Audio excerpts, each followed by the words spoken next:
So we're gonna go in that side conference room. What? All right, good morning, everybody. Sorry, Brenda. We are here for our weekly, mostly weekly. This year we've not been quite all the weeks. Marion County Board of Commissioners Board Session. It's Wednesday, October 2nd, 2024. And it's 9 o'clock a.m. and we are at the Senator Hearing Room at 555 Court Street Northeast in Salem. And as always, we do the Pledge of Allegiance. Would you please stand and join us? I pledge Allegiance to the flag of the United States of America and to the republic for which it stands, one nation under God, indivisible, with liberty and justice for all. It always sounds so much better when there's a room full of folks. Commissioner, we have a motion at the top of the agenda. Would you? Yeah. Good morning, Colin. Madam Chair, I'll move that we remove an item from the action agenda under Public Works to consider approval of intergovernmental agreement with the University of Oregon to provide emergency management planning services for Marion County underserved rural community population and infrastructure vulnerability assessment project. I'll second the motion. A motion and a second. Is there any discussion? Hearing none, the motion passes. Now We gotta vote. Oh, sorry. All those in favor say aye. Aye.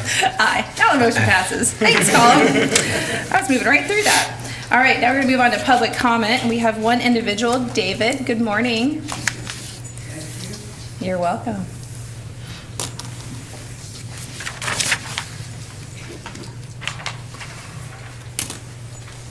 Glasses.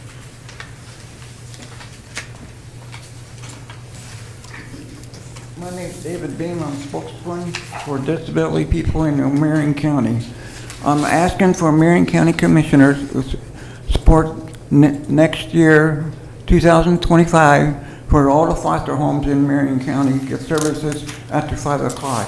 Because after 5 o'clock, there ain't no services after 5 o'clock because the mental health is shut down. So I want to add more money for that, too. To be clear, you're asking for us to support mental health services after 5 o'clock? Yeah. Well, David, I'm thrilled to tell you that we actually have a facility called the Behavioral Health Crisis Center that's What open. happens is a lot of people, disability people can't read and write. How are they going to get services after 5 o'clock and they can't Yeah. get services? I would think if we can get more funding for foster homes, because a lot of people need services after 5 o'clock, emergency. What Yeah. happens when you have a flood or earthquake? How do we get out?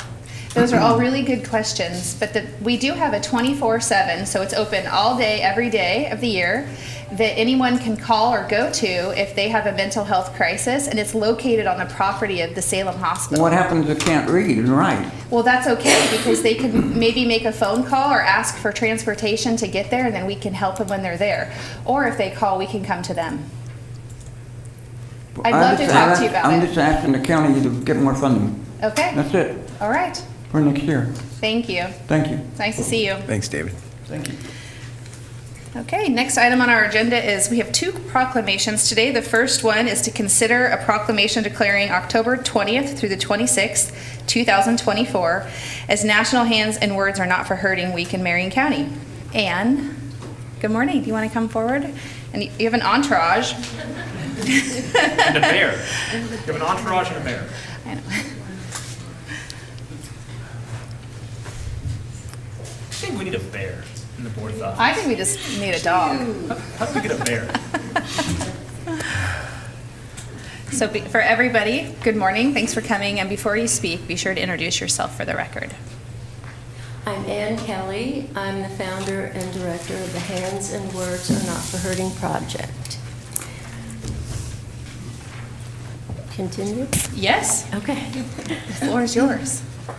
Good morning and a very good day, commissioners and staff. My word for today is gratitude. Gratitude.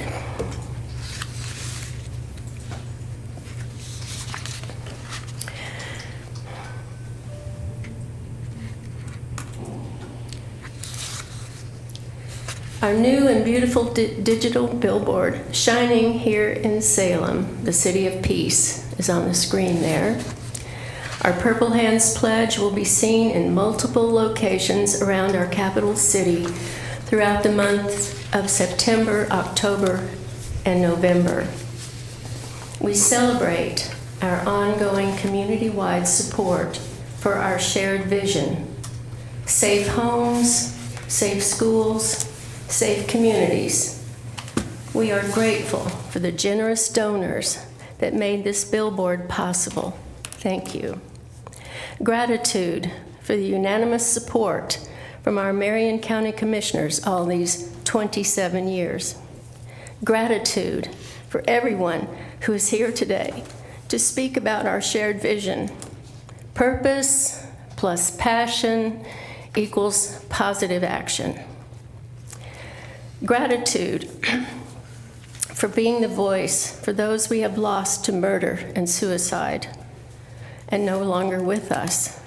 Gratitude for the voice for those who are silenced by fear, afraid to ask for help. I want to recognize my team, Ariana Jahanshir, whose heart light shines so bright. Ariana is brilliant, talented, amazing in everything she does, and she loves the work we do together. I want to say quite simply, I don't know what I would do without her. Ariana, thank you from my heart. Now it's time for your voice to be heard and for your star to shine for all to see.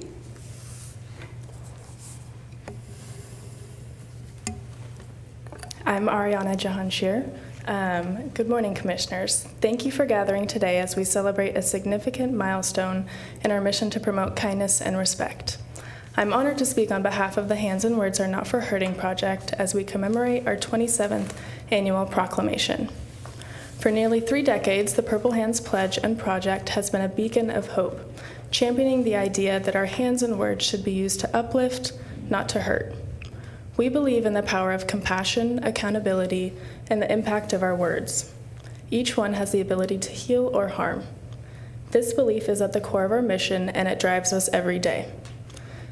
This year, as we reflect on our progress, we acknowledge all the challenges that still exist.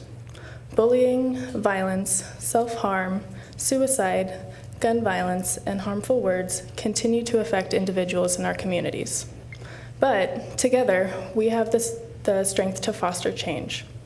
Our work, whether it's through community partnerships, community outreach, events, or educational programs, has empowered countless individuals to choose kindness over cruelty. Today, we recognize not just our history, but our future. Each proclamation we request and receive serves as a reminder of our commitment to creating safe environments where everyone feels valued and heard. It's about inspiring each person to be an advocate for respect and understanding in their own lives. As we move forward, let us carry the spirit of this project into our daily interactions. Let's be vigilant in recognizing when words can wound and proactive in using them to build each other up. Each of us has a role to play, whether through simple acts of kindness or by standing up against harmful behavior. I urge each of you to embrace the message of the Hands and Words Are Not for Hurting Project and our Purple Hands Pledge. Together, let's continue to create a culture where compassion reigns and every individual can thrive without fear of hurtful words or actions. Thank you for your dedication, your support, and for being a part of this important journey. Let's continue to fill our next chapter with Purple Hands. And now I'd like to introduce Denise Bowles from Salem Health. And you'll have to talk into the microphone. When it's red, it's on, which is super counterproductive to everybody's visual sense of life. Yep. Red means go here. Yes. Here we go. Good morning, Commissioners. I'm pleased here to represent Salem Health. My name is Denise Bowles. If you recall, I had joined Ann last year to support the Hands and Words Are Not for Hurting Project and principles, and to talk about what they mean for Salem Health and our community. As a campus, we did a campus-wide pledge to nonviolence a year ago, and I kind of want to give an update of where we're going this year. Healthcare workers, just to remind everyone, are 4 times more likely to experience violence at work than any other industry. 44% of nurses reported experiencing physical violence, and 68% reported experiencing verbal abuse during COVID-19 pandemic. Workplace violence has severe consequences for the entire healthcare system. At Salem Health, we have a strong commitment to principles around harmful words and actions. We operate under the principle that no patient, employee, or provider harm is acceptable to us. The Hands and Words project has been embraced by our health system.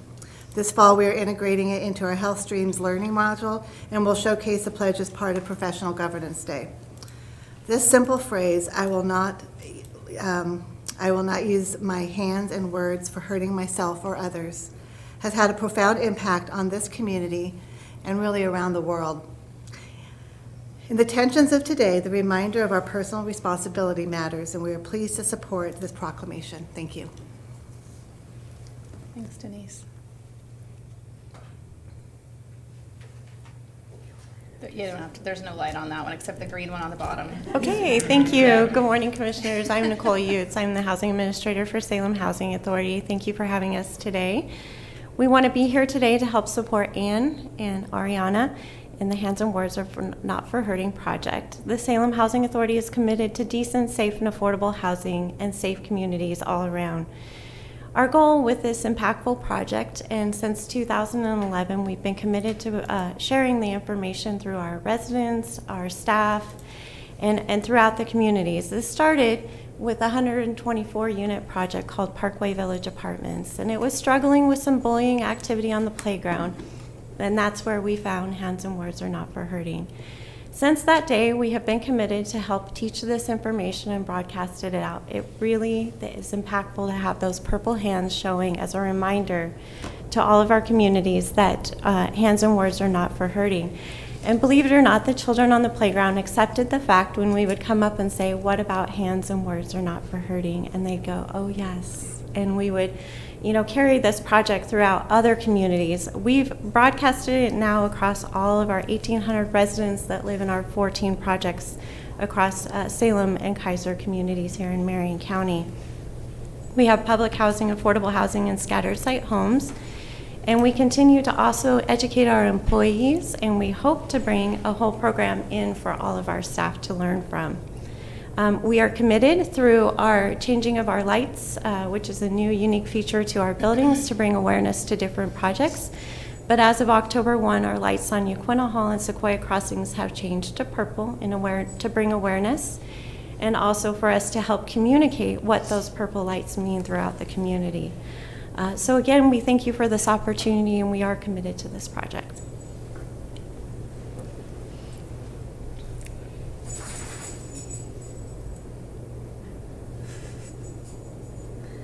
Sorry, I don't own a printer. I probably should. Hi, everyone. No, you shouldn't. My name is Ashley Verdon.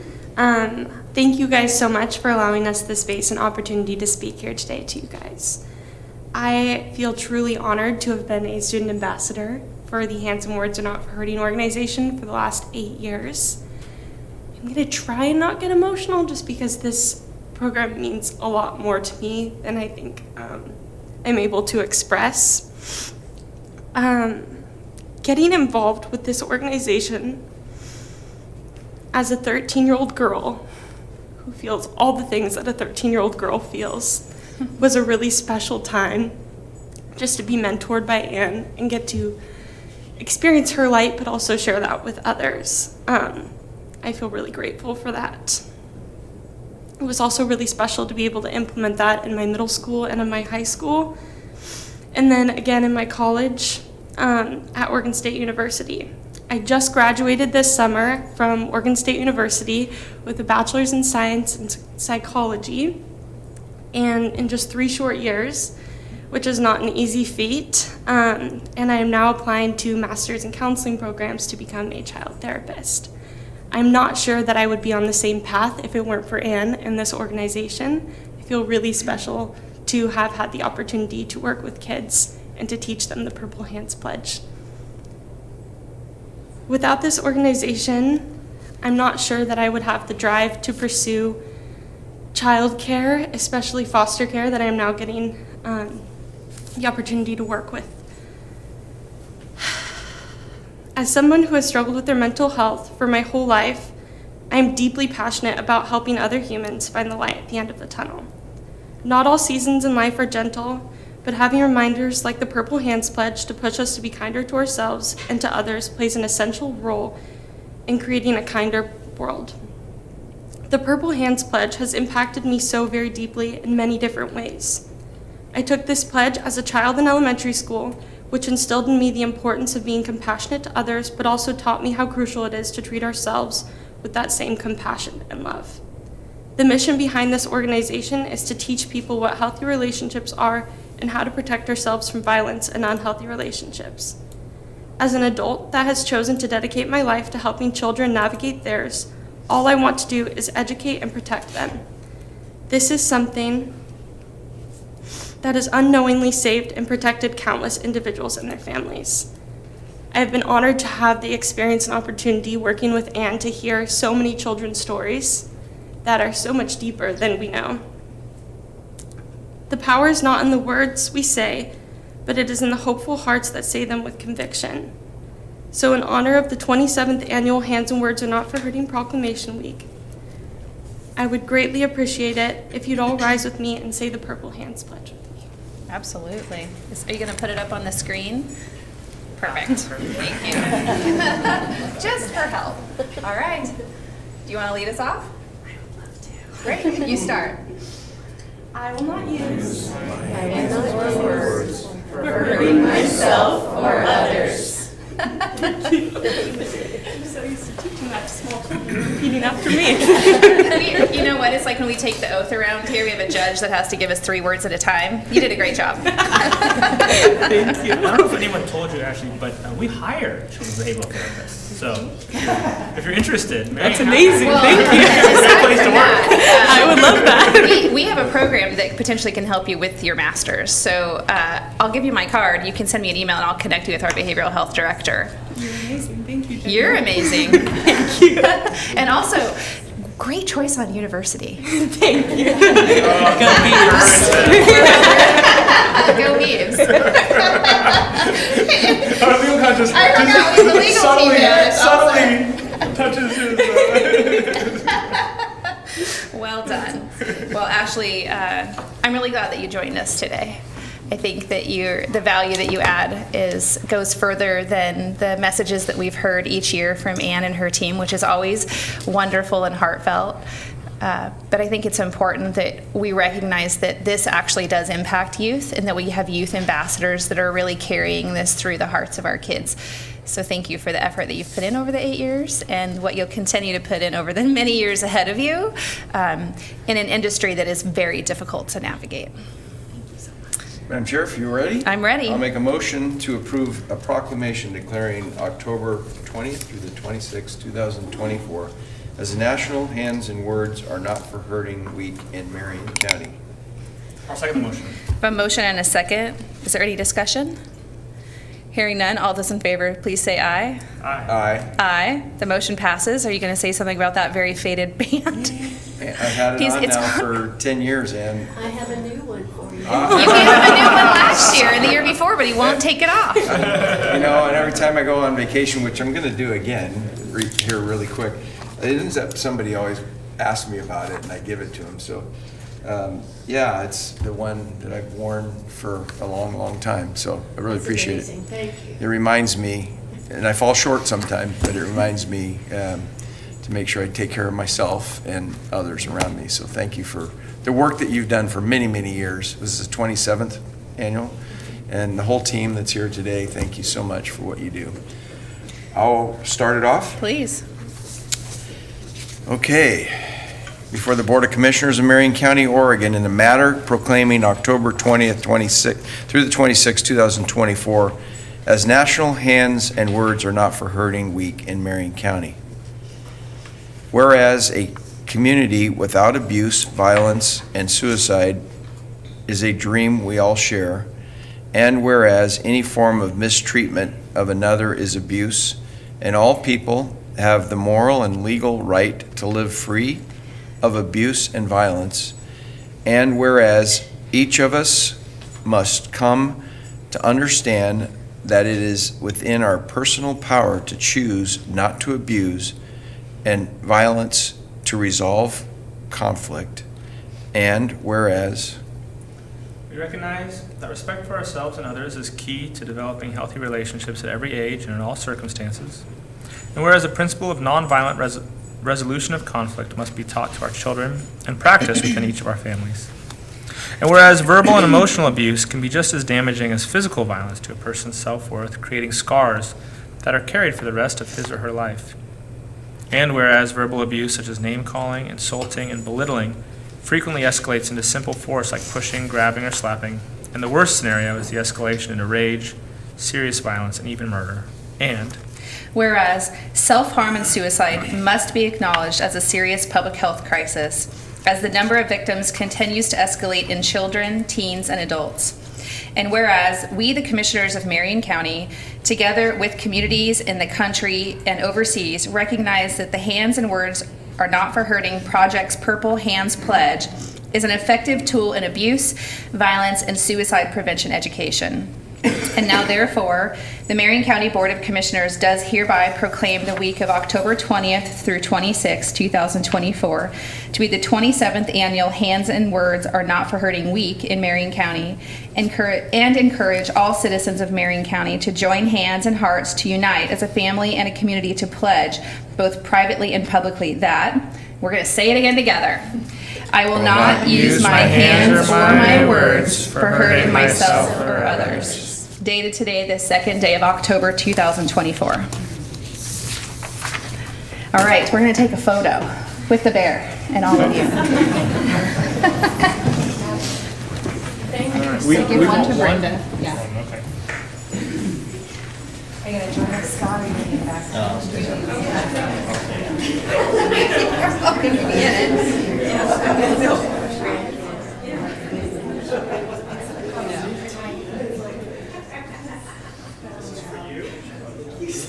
Does the bear have a name? Bear. I know Bear.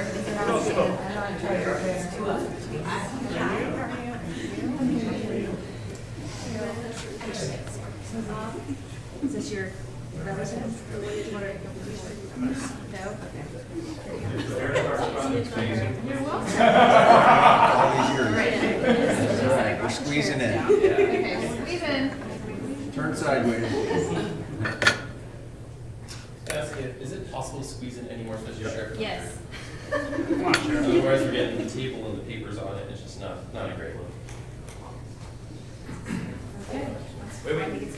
Oh no, where's Ocean? He's got his no idea. Good job, John. Okay, you ready? 3, 2, 1. One more. Good, thank you. Good luck. You're welcome. Good job. Thank you. Thank you, Nicole. Oh, yeah, my God. Good stuff. You're the husband, Bob? Nice to meet you. Husbands are super important to this situation. Yeah, thanks for coming.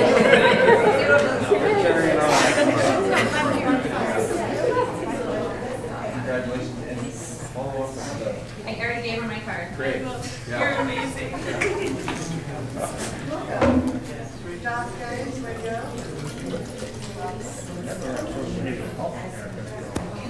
Jeez, that'd be like professional malpractice.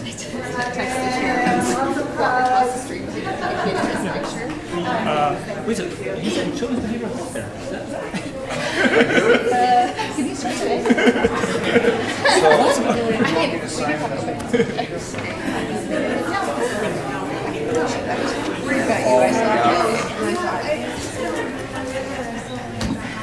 Hello, Denise.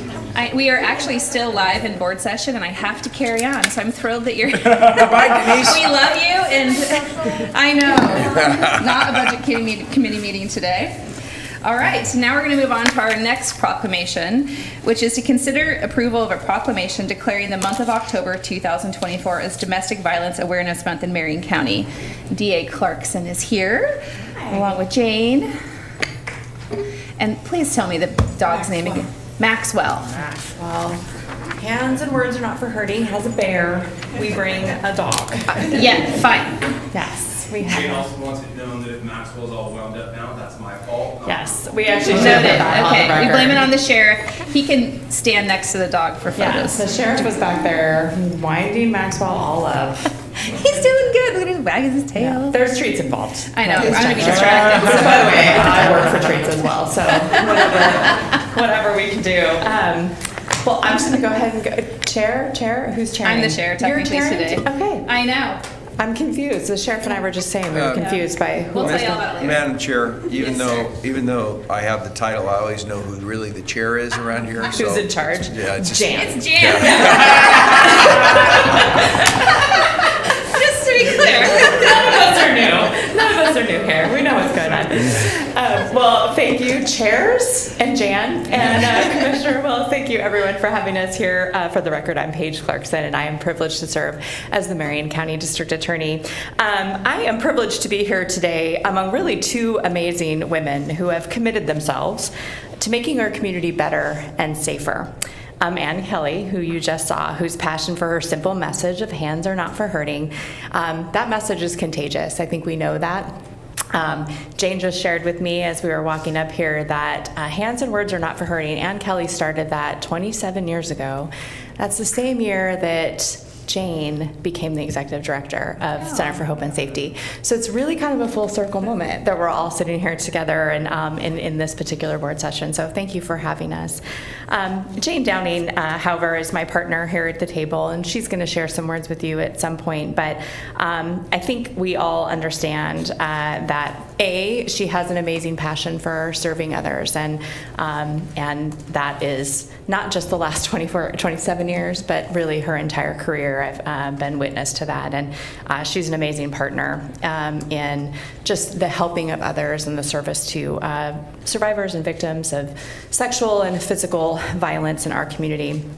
But I also want to note this is likely Jane's last official reading of the proclamation in front of this Board of Commissioners as her role as the director of the Center for Hope and Safety. She's headed off to what is a very well-deserved retirement in the next year. And I can tell you, and I know the board shares this, I for one will miss her. It is not normal, and Jane and I have shared this before, but it is not normal across the state, really across the United States, that a service-oriented group in our community has such an amazing relationship with public safety, law enforcement, and a district attorney's office. This is very unique. And I am going to miss it. I'm going to miss her and her leadership. I have no doubt that she set up the Center for Hope and Safety for an amazing decades and decades of work to come, but it is her legacy that has set that, and it has been my privilege to serve with her in that regard. The numbers that you are about to read as part of this month's domestic violence proclamation are, quite frankly, daunting. They always are. This is not the first time we've been in front of you sharing these kinds of numbers, but in the last year, we've had at least 3 domestic violence-related homicides in our community alone. There was 1,283 police reports were reviewed by my office documenting domestic violence in the past year. 1,975 requests were sought for protective orders, individuals who need protection from an intimate partner. And these are just the numbers that we know about.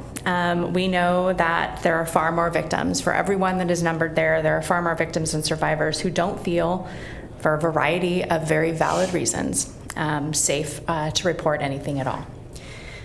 But as I was thinking about these numbers today, and I was thinking about the fact that this would be the last time that Jane and I probably share this table in this particular setting, I was thinking about my role in helping victims through what is a very difficult and sometimes inhospitable court system and criminal justice process. I was thinking about how heavy and discouraging those numbers and these cases of family and intimate partner violence can be. But I was reminded just this morning of Mr. Rogers and the wise words of his mother, who told him when he was very small that whenever we see great tragedy or calamity in the world, he was to, quote, look for the helpers, because there are always helpers. And where there are helpers, there is hope. Which brings me to the Center for Hope and Safety. who responded to 38,417 calls for help last year. And what did they do? They helped with services, with comfort, with referrals, with belief, and with 10,170 nights of shelter for those individuals seeking help. Jane and her staff are just quite simply helpers. The Victims Assistance Division in my office similarly stood by victims of domestic violence, offering guidance to 800 individuals grappling through that inhospitable court system. The advocates in my office, the leader of which is seated behind me, Pammy Guerra, leads our Victims Assistance Division. Her and her staff and the deputy district attorneys who tirelessly manage these often thankless cases, they're helpers. Ann Kelly, who you saw, and her need to remind our communities across the world that we have to be kind to each other, that we must use our hands and our words and our hearts to be the helpers. She's a helper. So when I say that I feel privileged to serve as the Marion County District Attorney, what I really mean is I feel privileged to be able to help people. And I feel very privileged to be able to sit among people, next to Jane, among Ann, and among those that I'm even staring at right now, who I know are helpers in our community. And it's because I get to sit in places like today and honor survivors and bring awareness to the need for all of us to be helpers. And I get to do it beside some of the most dedicated helpers that you can look to anywhere. And that really is a privilege. So we can be undaunted by these overwhelming numbers and the numbers that we know are out there that aren't even reflected there. But we can also be grateful to Ann and specifically to Jane's and the people just like them all over the world. And I think there is cause to be hope, because they are quite honestly helpers, and we can look to them and feel inspired by what we, just as one singular person, can do to help others, and specifically this month, survivors of domestic and sexual intimate partner violence. With that, I'm going to turn it over to my very capable and very amazing helper. Thank you, Paige. Good morning, Commissioners. Jane Downing with the Center for Hope and Safety. And that is tough to follow. That was very, very kind and so wonderful. I've been incredibly lucky to do work that I love for so long with such great people. And what Paige said is true. I hear from my colleagues around the state, they do not have the same kind of relationship with their victim assistance office, with their DA's office, with law enforcement. And I love that in this community we do things differently, and we do them to make a difference for the survivors that we all serve.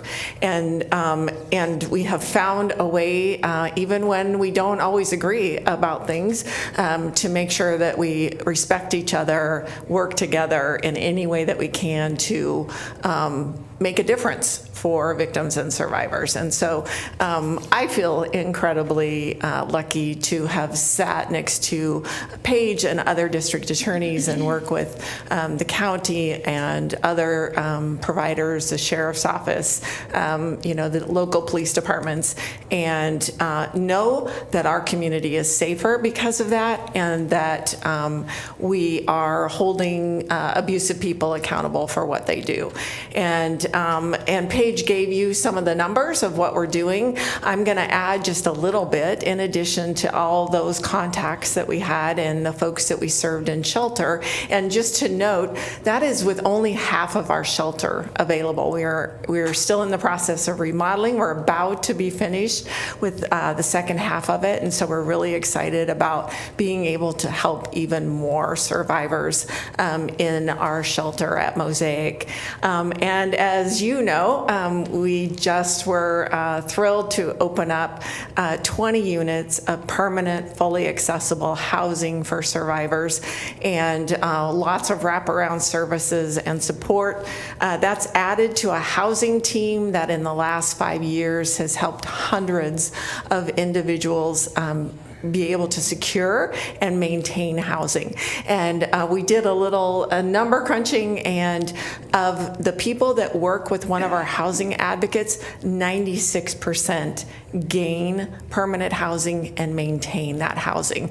That's remarkable, and we're really excited about the future and what we're going to be able to do to help even more people with housing. And we have an office right down the street, and over 8,000 people walked in to meet with an advocate there and find out about services that they could receive. We have a Woodburn office where 4 days a week we have advocates there that are meeting with people and helping them in their community and overcoming whatever obstacles that they have. And we just continue to be able to try to broaden our services and provide more, because unfortunately the need is great.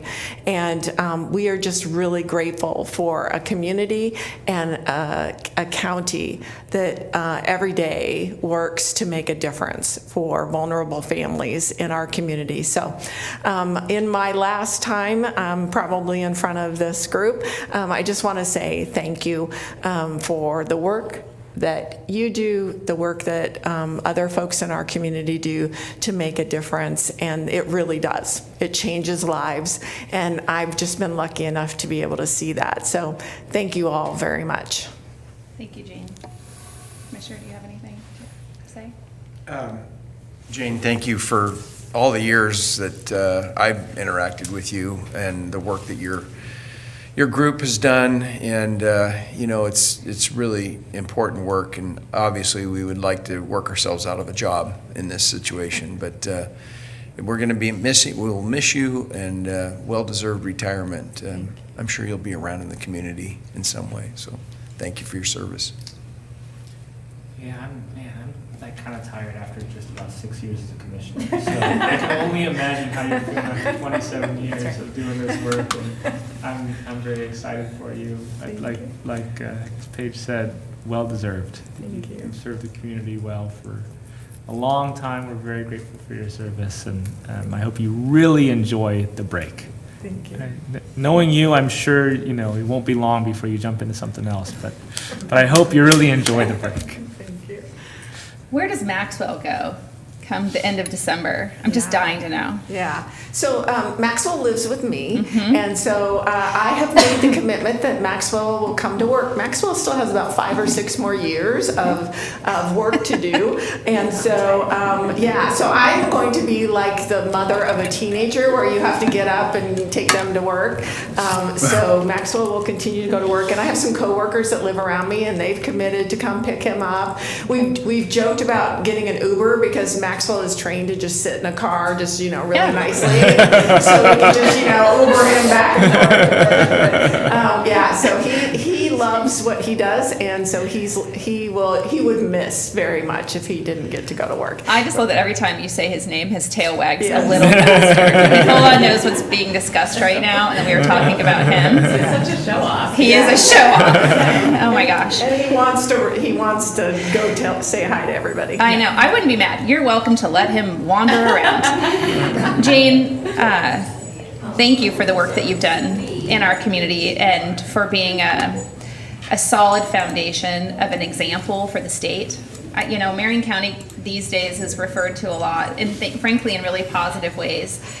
We don't always have the opportunity to showcase all of the great work of the nonprofits in our community, but we do get to bring you in every single year, and you've been here every year since I've been a commissioner, and every year I say thank you. And I'm very excited for Hope Plaza. And I just want to say on the record that there's not been in my career in this space a nonprofit that can go and do what you did debt-free on the day the doors were opened. That is a huge task and testament to the investment that we have in this work as a community. Was it $15 million project? Yeah. Just take a minute and think about how difficult it is to come up with $100,000, let alone $15 million. I've done big projects, and I know that that was difficult, and I really am so grateful to you for getting that done, because we know that we didn't hear from everybody that has a need this last year. These numbers are daunting, but we also know that there are people who are still terrified to pick up the phone and ask for help. And I just want to say on the record that there's no wrong door and there's no wrong number.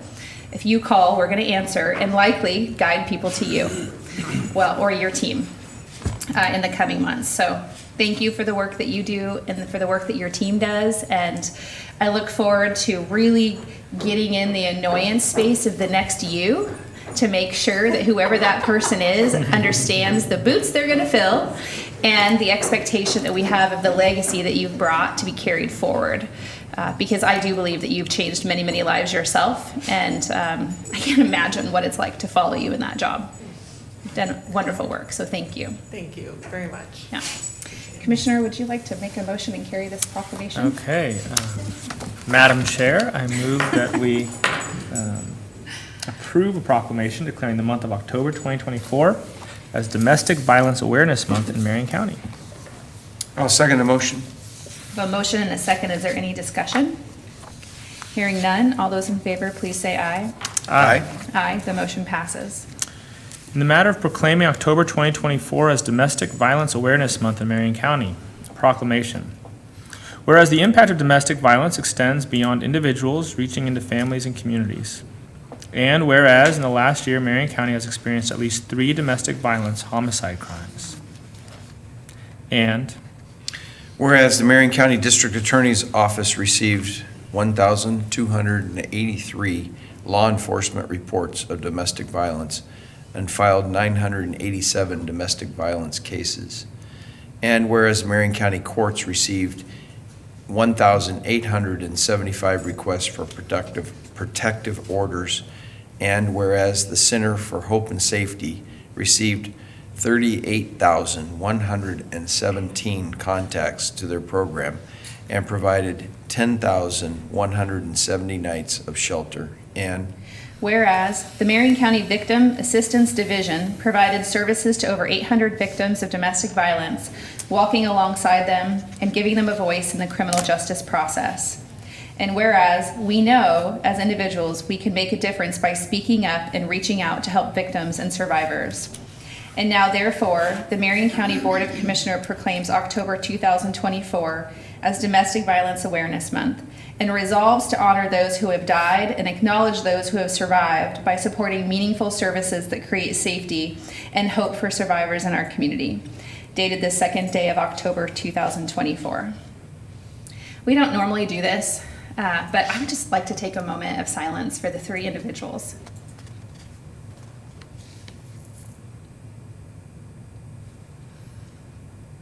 Thank you. Madam Chair, I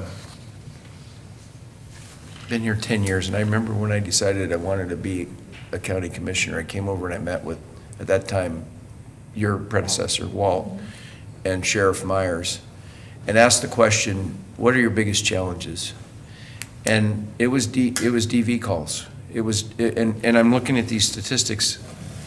It really is one of those things that's preventable if we can really help people get the help that they need and educate them. And thank you for the work you do. It's just amazing work.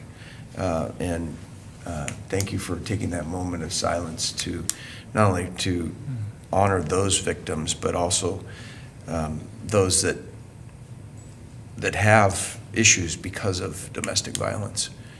But I was amazed then, and I still am amazed, that it is the number one reason the sheriff gets calls, and that all these cases that come before you, and then the calls that you get too. So thank you for the work you do.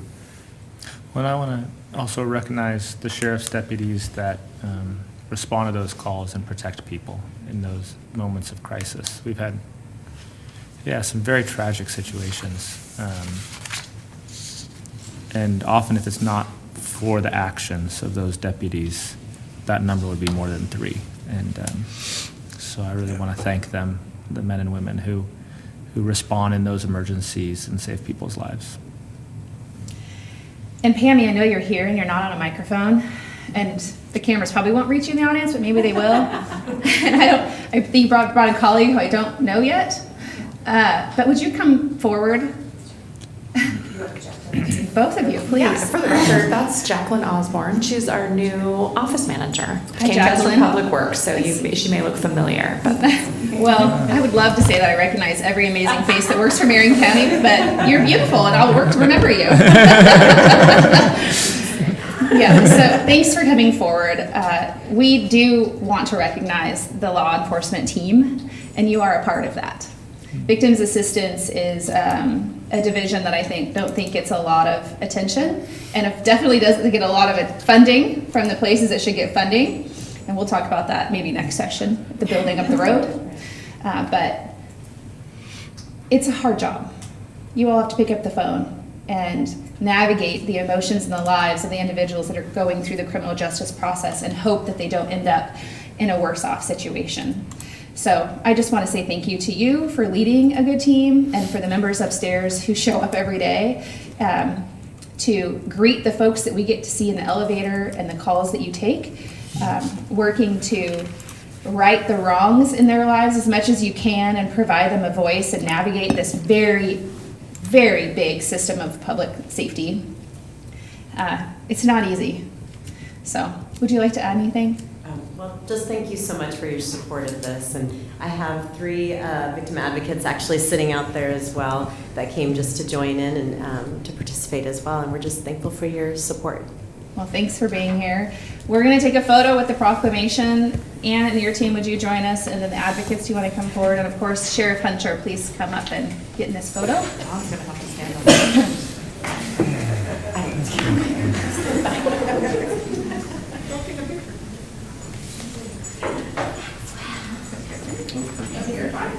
I could fit. I just don't want it to be awkward as I slide past your chair.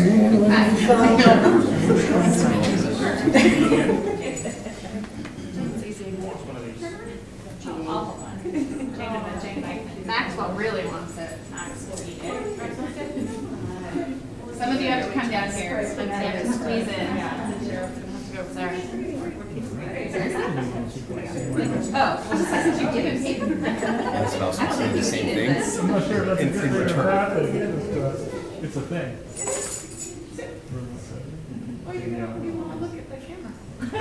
He's like, if you We're gonna do this again, so I've seen you guys second once. team fellowship. That's a real thing. I haven't seen your wife, but I also have not seen my husband. I mean that with all the love. I mean that with all the love. Oh, hold up, not yet. Max was like, what are we doing? There we go. You guys ready? Yeah. 3, 2, 1. One more. Awesome. Thank you. Thanks for being here. Good job. Well done. Aaron, nice to meet you. Congratulations. One more month. Oh, wait, no. Thank you. It's just the life.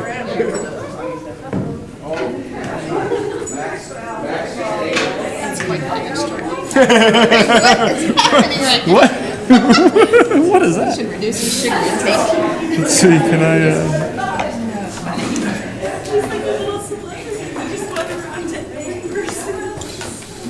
Madam Chair, I just want to, I know. Thank you, everybody, for being here. I just want to say, Sheriff, do you want to Sheriff. help folks out to the lobby? can you do some crowd control, Sheriff? Yes, we Here's some crowd control. We need to get back to control. Yeah. you know, Thank you. there's a lot of, thank you, everybody. And Madam DA, well, I said this to you when we went down there for a little photo, but I want to thank you personally for your leadership in this area and all that you and your team do to make a difference. Really appreciate it. Yeah, absolutely. Thank you. All right. Well, now we have to get on to the rest of the business. We have a consent agenda. Yep, Madam Chair, Commissioner if you'd like, Please. I will probably move this consent calendar really quick. I haven't done this in a long time. How does it feel? It Brushing off feels the great. rust? Under Board of Commissioners, an OLCC application recommended approval to the Wymore 2 LLC DBA Tiki Lounge in Salem, Oregon. Reminds me of Disneyland, the Tiki Room. Under board appointments, Marion County Section 504 Coordinator, approve an order appointing Tamara Gesh as the Marion County Business Services Director as the Marion County Business Service Director as the Marion County Section 504 Coordinator for the Rehabilitation Act of 1973, effective October 2nd, 2024. Another board appointment, the Marion County HIPAA Security Officer, approve an order appointing Tamara Gesh as the Marion County Business Service Director as the Marion County Health Insurance Portability and Accountability Act Security Officer, effective October 2nd, 2024. Under Human Resources, approve a contract-specific special procurement to directly award a contract to Absorb Software, Inc. for the continued and uninterrupted use of the current enterprise learning management system used to create, monitor, and track employee training content. Also under Human Resources, approve amendment number 1 to the contract for services with Cascade Centers, Inc., DBA, Canopy Wellbeing, to add $15,000 for a new contract total of $110,000 to provide employee assistant program services for county employees through December 31st, 2024. And last, under information technology, approve amendment number 2 to the contract for services with Plante and Morin PLCC to add $87,320 for a new contract total of $1,773,875 to provide chart of account modernization services through December 31st, 2028. I second the motion. I have a motion and a second. Is there any discussion? Just to clarify, I think it's pronounced Plant Moran. What did I say? Oh, I don't know, but Plante Morin. Yeah, it's a hard one to pronounce. Anyway, but yeah. Yeah, Plant Moran. There we go. Any further discussion? Hearing none, all those in favor, please say aye. Aye. Aye. Aye, the motion passes. And now we'll move on to our first item under action for finance, to consider approval of a contract-specific special procurement to issue a request for proposal for enterprise resource planning software and implementation services. Good morning, Jeff. Good morning. Chair Bethel, Commissioners, thank you for having me here this day. Jeff White, Chief Financial Officer for Marion County. Normally Toby would be here doing this, but he actually took a day of vacation. Good for him. Good old Toby. I'm here in his place. We want to talk about, as the title indicated, the special procurement that we would like to do for the release of the request for proposal for the hopeful replacement of our ERP system. We've been talking to you all and internally for well over a year in getting to this point. Plant Moran, who you just discussed, is going to do some chart of accounts work for us, is our consultant who's been helping us get to this point of defining our requirements to replace our enterprise resource planning system. It's over 20 years old, and it's worn, and we need to do that to be able to keep up with the reporting requirements that we have here in Marion County. So with that, the county intends to issue a request for proposal pursuant to ORS 279B.085 and Marion County Public Contracting Rules, Section 20-0285, Special Procurement. Excuse me.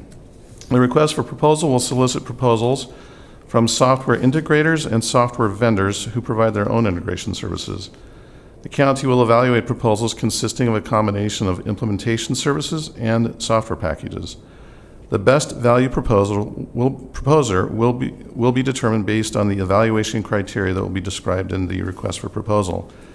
Typically, a request for proposal is issued pursuant to ORS 279B.060 and Marion County Public Contracting Rules, Section 20-0260 and 0261.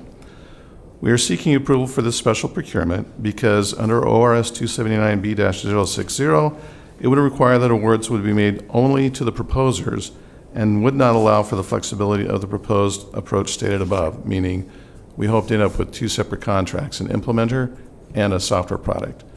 For that reason, we need the special procurement process. It'll still be a request for proposal, it'll be open and competitive, and will be posted throughout the state and nationally.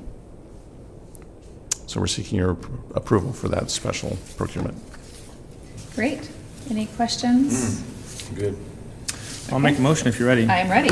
Okay, Madam Chair, I move that we approve a contract-specific special procurement to issue a request for proposal for enterprise resource planning software and implementation services.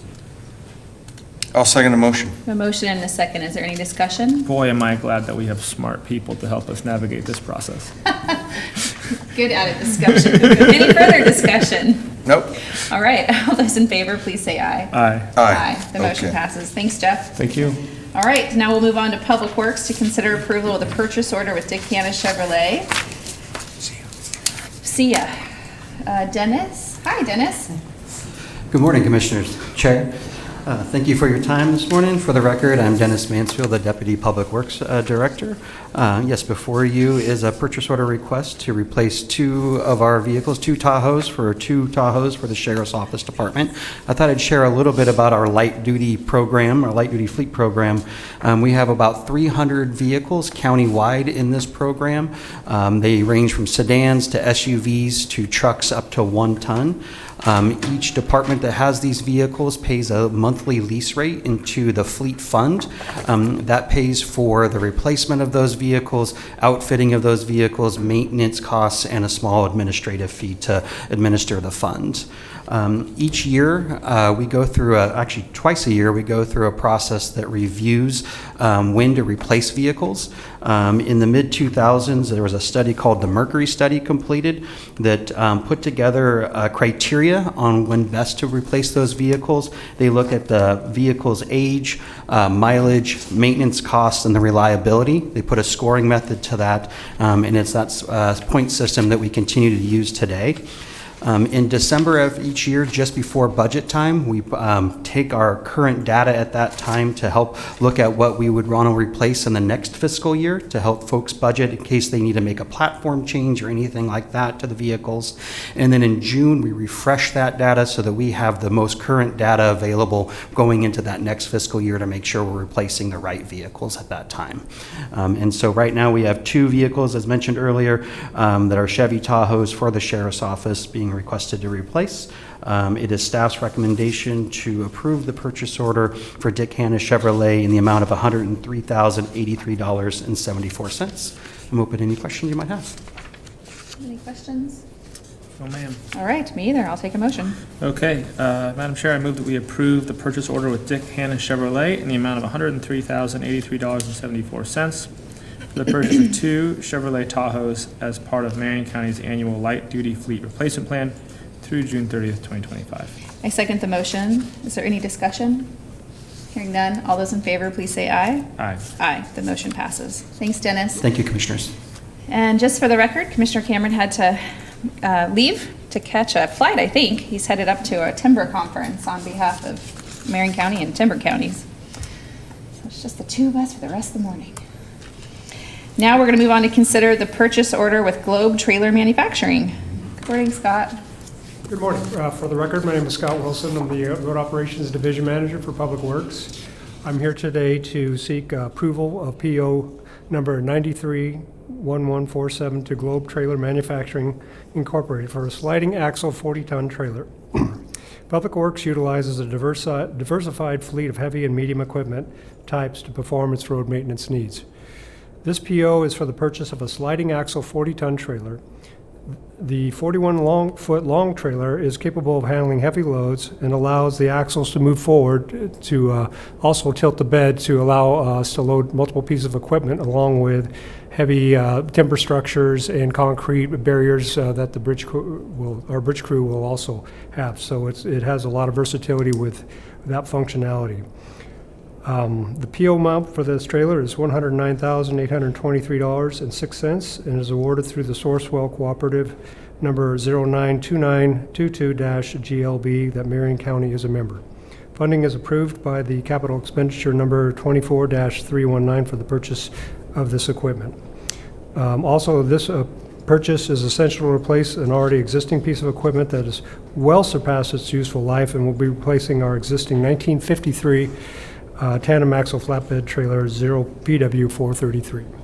And I open to any further questions. Do you have any questions? You're not. All right, then I'll take a motion. Okay, Madam Chair, I move that we approve the purchase order with Globe Trailer Manufacturing Incorporated, amount of $1,823.06 for the purchase of one sliding axle 40-ton trailer through June 30th, 2025. I second the motion. Is there any discussion? Keep making those beautiful roads that we see. Keep making the beautiful roads. Yeah. All right. Is there any further discussion? No. All those in favor, please say aye. Aye. Aye. The motion passes. And Scott, you're still up. Talk about Metcom.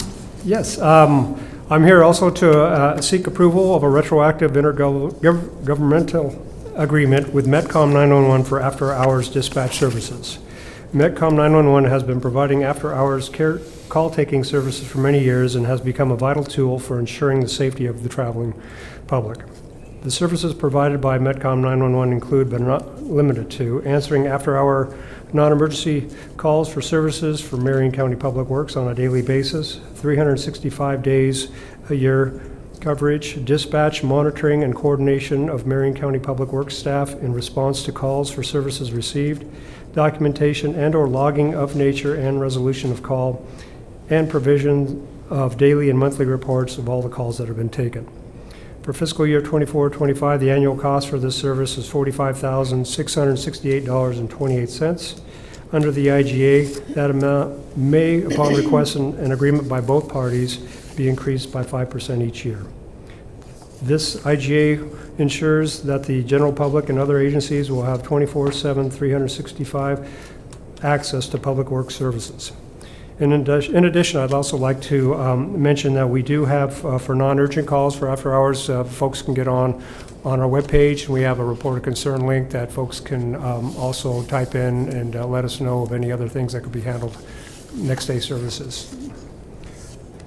So I'm open to any further questions you may have. Do you have any questions? I do not. I don't either. Okay, Madam Chair. I move to approve the intergovernmental agreement with Metcom 911 in the not-to-exceed amount of $250,000 to provide after-hours dispatch services retroactive to July 1st, 2024 through June 30th, 2027. I second the motion. Is there any discussion? Nope. Hearing none, all those in favor, please say aye. Aye. Aye. The motion passes. Thanks, Scott. Thank you so much. All right, and our final agenda today item is to hear from Ryan about amendment number 2 to the engineering and related services contract with David Evans and Associates. Good morning. I do have a slideshow this morning. Totally. Just after Kevin left. I know. All right. So for the record, Ryan Cruther, Marion County Capital Projects Manager with Public Works. And like you said, I'm here to talk about our Mill Creek Road Bridge and the engineering services contract with David Evans and Associates. This is amendment number 2 to this contract. For those that don't know, Mill Creek runs between Turner and Holmesville. This bridge is located at 70th Avenue. So here's kind of a schematic overview. The project as a whole will replace the substandard bridge. We're also going to realign 70th because with that new bridge, it extends the bridge slightly. We add new rail, and we're going to tee up that 70th intersection as a more 90-degree intersection, even more than what's shown in this image. But this is the schematic layout of what this road will look like in the end. 70th is the roadway that runs to the high school. So it runs to Cascade High School and intersects Shaft Road. So that gives an idea of kind of which roadway we're looking at. All right, Amendment 2. So this is with our engineering consultant. This is a federal aid project. So with that federal aid comes a lot of construction oversight requirements. So what this will do is bring them on board. They're an expert in bridge design and bridge construction. They'll provide an inspector. They'll provide staff in the office who will do project management, environmental inspections, quality assurance to make sure that what's being provided is what was in the contract documents. All of the materials meet federal requirements, and anything else that needs done. So we'll also have payment documentation, survey verification, professional of record services, which just means if there's a change because we find something that wasn't expected in the field, the engineer of record can come out and make that change and be sure that the bridge is still going to function correctly, and then do all of our closeout documentation. All right, budget and schedule. So our prior not to exceed budget to get to this stage was $831,600. $831,613.16. Amendment 2 adds $483,928.08. Like I said, this is a federally funded project, so the majority of those funds are being provided through a federal grant through the local bridge program with ODOT. So that estimated county funds for this amendment is only $49,699.42. That brings us to a new contract total of $1,315,541. So the schedule of construction, I put 2024 and 2025 because what people will see in the field is utilities start to move. They're getting out of our way, they're adjusting, so there will be construction on this road. Our construction won't start until early 2025.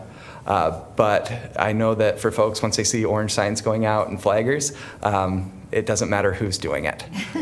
So we're starting that. We plan to bid the project soon.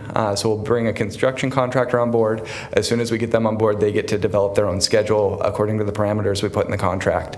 And when I bring that, I'll have more information on exactly when this project will start. We expect it to start late spring of 2025 for our actual bridge removal. With that, do you have any questions? So why is there an amendment? So the amendment, the way we've set these contracts up, we do the design first. Okay. So we'll put together a contract for project design so they get you to construction. And Okay. what we want to do is make sure that we fully understand construction and what's involved. We also leave it open so if we were to hire a bridge inspector, we could do it ourselves. When we get to that stage, which is usually 2 to 3 years after we begin design of these projects, then we negotiate with the consultant to do an amendment for that construction oversight piece. Okay. We then have a good idea of exactly how long the project's going to take, because if it's a 1 summer or 2 summer project, that can greatly affect kind of the price because we pay for hours. This is a not to exceed contract. I should add that. Yeah. We pay for every hour they spend on it, but we don't pay if they don't use those hours. With construction, you tend to assume the worst case because if the contractor can do it quicker, then we pay less on the consultant side as well. And so we want to make sure we have everything in line. We know generally what we're negotiating before we do it in the beginning of the project.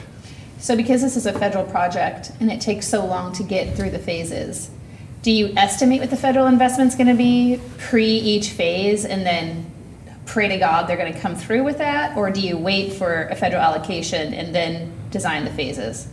We apply upfront. So we come up with our grant application.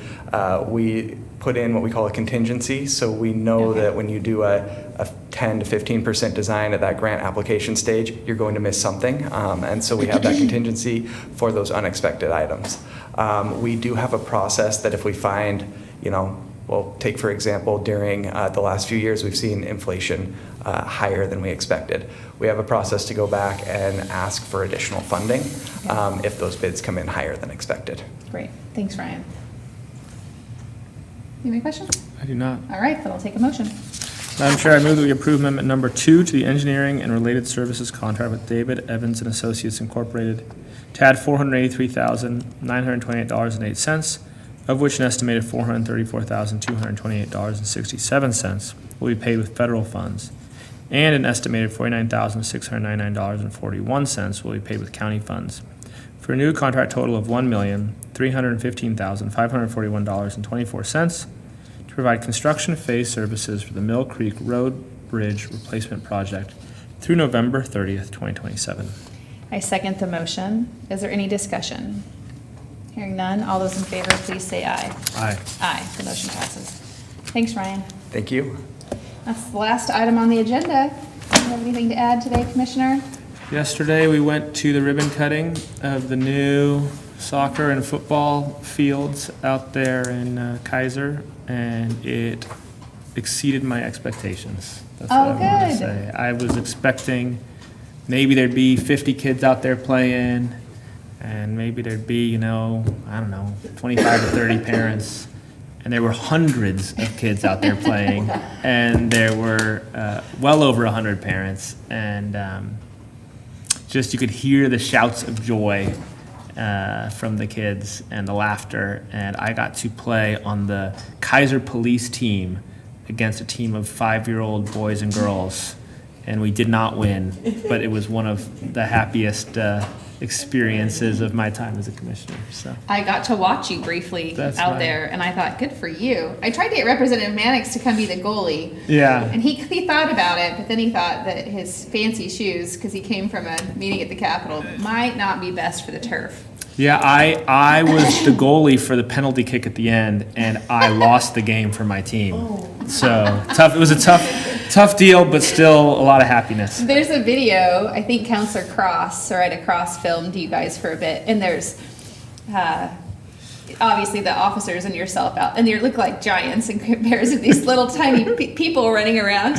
And at some point, what we didn't see on the video is your team must have made a goal. But what we did see is a bunch of officers running and chest bumping each other in the middle of the field.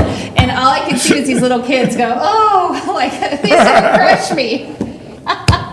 So obviously you made a goal, at least one. A lot of fun. It was That's a lot of awesome. fun. Yeah, so for folks that don't know, Kaiser Rapids Park over off of Chemawa Road West has beautiful 2 new turf fields that we had the privilege of investing in thanks to you and your suggestion. I loved your speech yesterday.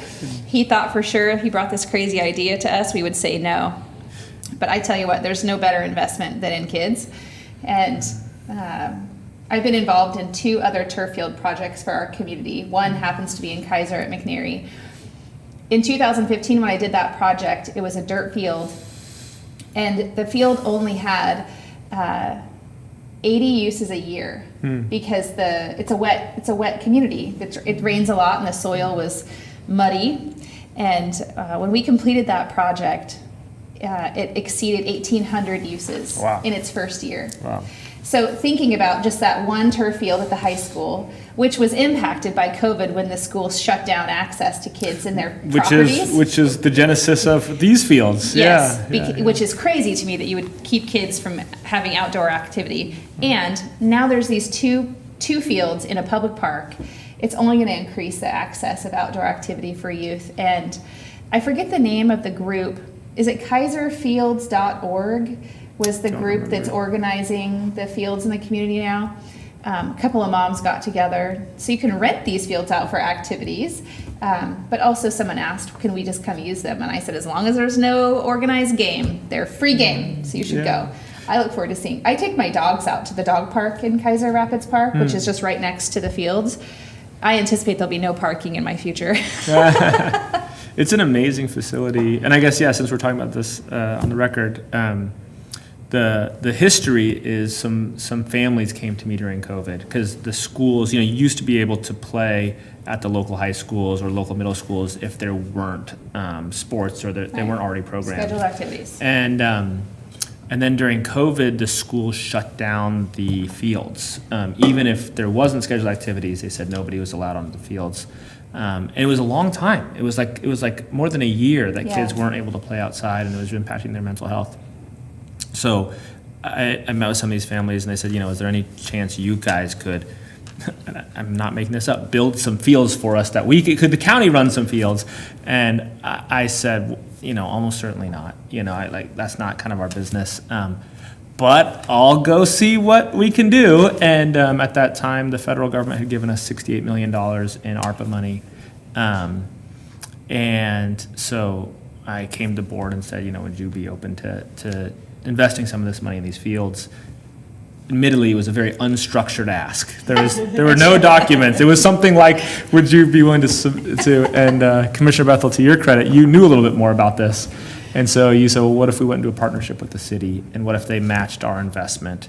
And so we went to the city, and they said yes. And here we are, however many years later. And I would say, it's rare in this business to work hard at something and to have it exceed your expectations. Yeah. Usually you work hard at something, and if you get 60% of what you hoped, you take the win and you move on because the world's a little bit better than it used to be. When I drove up yesterday and there was a parking jam, or there was too much traffic, there were too many cars, and this great big smile started on my face. I've never been so happy to be in traffic in my life. And then to get out and just hear the kids playing and to see, it really did exceed my expectation. I mean, it really was one of these things where you sort of like, wow, thank you, God, that this worked out and that these kids are able to have this, and just the joy and the happiness that you could kind of, it was tangible yesterday. So to get to be a part of that. It was pretty cool. Well, thanks for bringing the ask. Yeah, you're welcome. Thanks for making it happen. Take your kids out there. And it's right next to the big toy. So for kids who don't want to watch sports and they're stuck watching a sibling usually at some random sports field only, they can now go play on a toy structure. Yeah. It's literally right there. It's a beautiful facility. I mean, I've never lived in Kaiser, so I didn't really know about it until I Oh. started working on this project. And wow, is that a gem of a facility? And the other thing that I've thought about during this process, and Kaiser's been such a good partner, is, and I've said this to you, you're going to be sick of me saying this, is the great thing about kids is they don't have political action committees and they don't have lobbyists. Yep. So when a community comes together and invests their resources and their time to support the children in their community, they're really saying something about their values. They're saying something about the love that the community has for each other, for the children, and they're saying something about their future. They're Yeah. saying that we believe that there's a bright future here in this community. And so in a political world with, attack ads and political action committees and stuff that I think a lot of us are kind of sick of, Yeah. and we really just want to get back to the good old fashioned, small town meeting in, America again. I think there's, I don't know, I think it says something about the community that we invest in our kids. Yeah. I really do. I think it's important to note that it's a regional park.